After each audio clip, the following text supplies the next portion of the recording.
25,000 कोटी रुपये दिले आहेत। आपल्याला माहिती आहे आपल्या महाराष्ट्रालाही जवळपास 25,000 कोटी रुपये हे सिंचन प्रकल्पांकरता मोदी सरकारने दिले आहेत।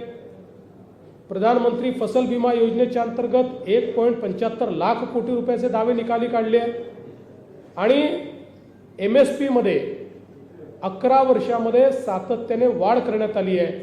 उदाहरण द्यायचं झालं तर धान म्हणजे तांदूळ 1345 रुपयावरनं 2303 रुपये, गहू 1350 रुपयावरनं 2125 रुपये प्रति क्विंटल इतकी वाढ ही या ठिकाणी मोदी सरकारच्या काळामध्ये झालेली आपल्याला पाहायला मिळते।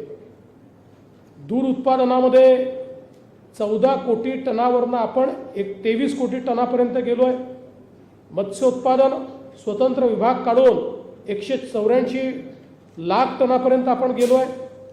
मधाची निर्यात 11 वर्षात तिप्पट झालेली आहे। इथेनॉल केवळ 38 कोटी लिटर इथेनॉल आपल्याकडे होतं, ते 440 कोटी लिटर म्हणजे जवळपास 20% ब्लेंडिंग आता आपण करतो, ज्यातनं किमान 1 लाख कोटी रुपयाचं परकीय चलन हे वाचवण्याचं काम या केंद्र सरकारच्या नीतीमुळे झालं आहे आणि शेतकऱ्यांना फायदा झालेला आहे। मेगा फूड पार्क केवळ 3 होते ते 24 झाले आहेत।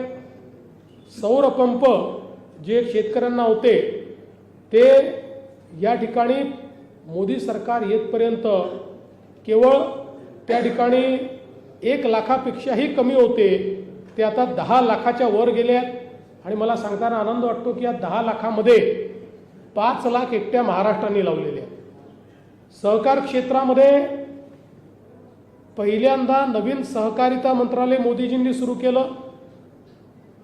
सहकार वर्ष लक्षात घेत नवीन राष्ट्रीय सहकार धोरण त्या ठिकाणी फ्लोट केलंय आणि विशेषतः सहकाराच्या माध्यमातून साखर कारखानदारीला प्रचंड मदत, 50 वर्षात झाली नाही एवढी मदत, मग ती MSPच्या स्वरूपात असेल, ती FRPच्या स्वरूपात असेल, ती सॉफ्ट लोनच्या स्वरूपात असेल, ती इथेनॉलच्या स्वरूपात असेल, ती NCDCच्या माध्यमातून असेल, ही माननीय मोदीजींनी दिली।